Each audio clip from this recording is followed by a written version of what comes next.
iPhone-ның басын айналдыратын індет кезекті қателік анықталды.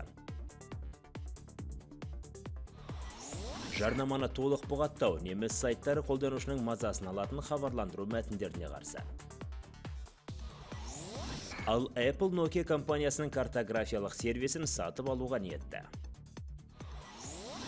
Армысыздар, 24 KZ арнасының эфирінде Пранет бағдарламасының кезекті шығарылымы. Әдеттегідей жаңа технологиялар, концепттер мен гаджеттер жайлы. Хабарда iPhone иелеріне төнген қауіп туралы ақпардан бастаймыз. Мамандар алма телефонынан кезекті олқылық табылғанын айтады. Олардың сөзіне сенсек, хакерлер шабуылынан соң корпусында тістелген алманың бейнесі бар құрылғы бір жапырақ металл мен пластикке айналады.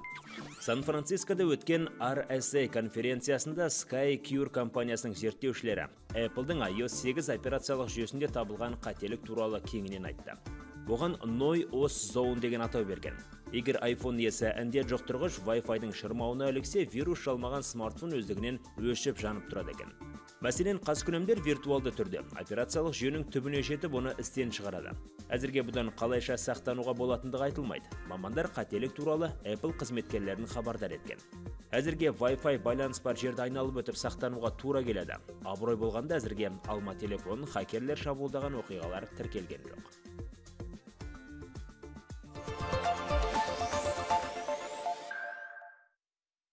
Айтпақшы, Apple корпорациясының операциялық жүйесі 2014 жылы нәзіктігімен ерекшеленген, яғни көп шабуыл жасалып, қызметінде көп ауытқушылықтар анықталды. Бұл мәліметті GFI компаниясы келтіреді. Үшінші орында Linux өнімдері болса, төртінші орында Microsoft ұсынған терезелі жүйе. Хабарымызда аталған тізімнің қоласын иеленген жүйе жайындағы ақпармен жалғастырамыз. Open Source Software Security ұйымының қауіпсіздік бойынша мамандары Android, Linux және BSD Unix операциялық жүйелері барынша қорғалмағанын айтып дабыл қағуда.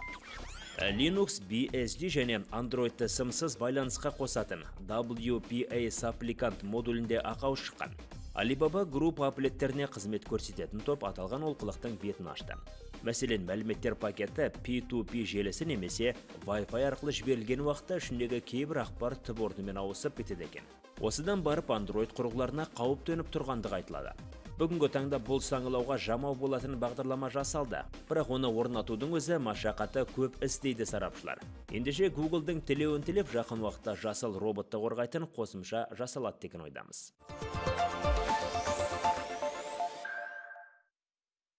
Жарнаманы бұғаттау үшін Unterlassungsgangsprüch қажет. Сайт онлайн мен Handelsblad аталатын Германияның ірі интернет басылымдары осыны талап еткен.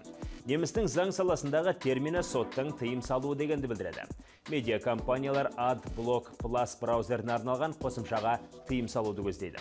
Аталған плагин ғаламтор пайдаланушыларын көп уақыттан бері мазалайтын жарнамадан тиімді қорғап келеді екен. Атап өту керек, сол жарнаманы жасаушылар мен сатушылардың ісіне қауіп төнеді. Өйткені олардың табысы жарнамадан келеді емес пе? Осылай деген сотқа арызданушылар дабыл қағуда. Алайда Гамбург қаласының соты желілік бұқаралық ақпарат құралдарының жағында.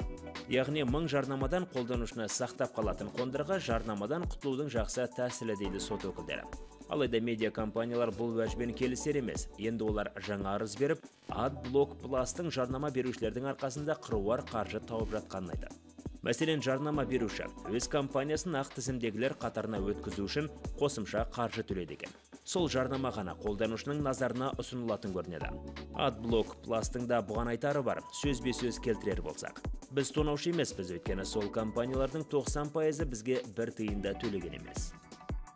Егер арызданушылардың сайттары сайт.d, handelsblad.com немесе vivo.d-ға кіретін болсақ, бұл жерде жарнама аз екенін көреміз. Бұл ресурстарды жарнамаға тұнып тұрған Ресей мен Қазақстанның сайттарымен салыстыруға тіпті келмейді.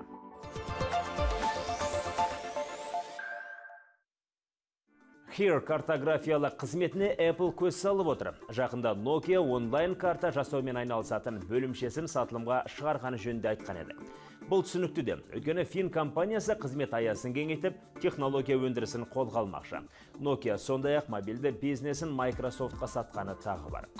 Бастама жақсы. Мәселен, Nokia'ның танымал сервисі Apple'дың сондай сервисіне демеу болады.